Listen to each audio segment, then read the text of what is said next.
এই রেসিপিটা যখন আমি টেবিলে সার্ভ করেছি আইটেমটা রান্না করে, তখন সবাই শুধু একটা কথাই বলতেছিল যে এই কারিটা একদম বেস্ট বেস্ট বেস্ট।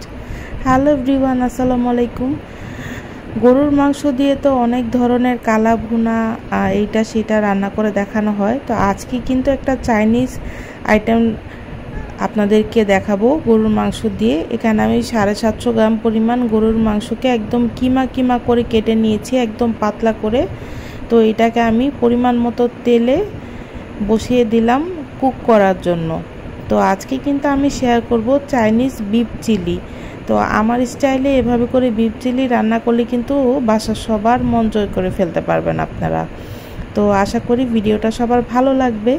তো দেখেন অলরেডি কিন্তু তেলের মধ্যে বিফটা দেওয়ার পর বিফ থেকে পানি ছাড়া শুরু করেছে। এরপরে যখন একটু কুক হয়ে আসছে, আমি পরিমাণ মতো এখানে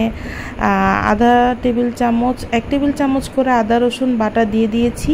এরপরে যখন এটা একদম ভাজা ভাজা হয়ে আসছে, পানি টেনে, ওই অবস্থায় এখানে আমি পেঁয়াজকে 4 টুকরা করে পাতার মতো খুলে তারপরে কিউব করে নিয়েছি, ওইটা দিয়ে দিয়েছি। আমি এখানে অনেকগুলো প্রায় 3 কাপ পরিমাণ পেঁয়াজ, তারপরে আস্ত কিছু কাঁচামরিচ ফালি করে দিয়ে দিলাম। এতে এই ঝালটা আপনাদের স্বাদ মতো অ্যাড করবেন। দিয়ে দিলাম কিউব করে কাটা ক্যাপসিকাম। আপনারা চাইলে বিভিন্ন কালারের ক্যাপসিকাম ইউজ করতে পারেন, আমি সবুজটা দিয়েছি। শুকনো লাল মরিচও 4-5টাকে আমি 2 টুকরো করে তারপর দিয়ে দিলাম, কারণ এই কারিটা একটু ঝাল হলে মজা লাগবে। দিয়ে দিলাম পরিমাণ মতো গোলমরিচ, আপনাদের স্বাদ অনুযায়ী অ্যাডজাস্ট করে নেবেন। দিয়ে এগুলোকে কিন্তু হাই হিটে রান্না করতে হবে। চাইনিজ আইটেমগুলো হাই হিটে রান্না না করলে কিন্তু ভালো হয় না। এরপরে দিয়ে দিলাম হচ্ছে 2 রকমের সস, ডার্ক সয়া সস এবং লাইট সয়া সস। দিয়ে এটাকে ভালো মতো এই যে ভাজা ভাজা করে তারপরে দিয়ে দিলাম অল্প পরিমাণে পানি, যেহেতু এটা গ্রেভি একটা কারি হবে। আর এখানে দিয়ে দিয়েছি চিনি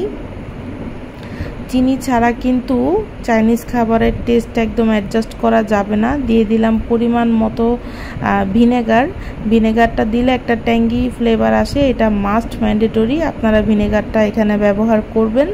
যখন ভালো মতো কুক হয়ে যাবে, এই পর্যায়ে কর্নফ্লাওয়ার 2 টেবিল চামচ গুলে এখানে দিয়ে দিব। দেওয়ার পরে 30 সেকেন্ডের মাথায় কিন্তু কারিটা একদম সুন্দর একটা গ্রেভি হয়ে যাবে। তো এরকম গ্রেভি হয়ে আসলে সুন্দর মতো টেবিলে সার্ভ করে দিবেন মজাদার বিফ চিলি। তো রেসিপিটি এ পর্যন্তই ছিল। Thanks for watching.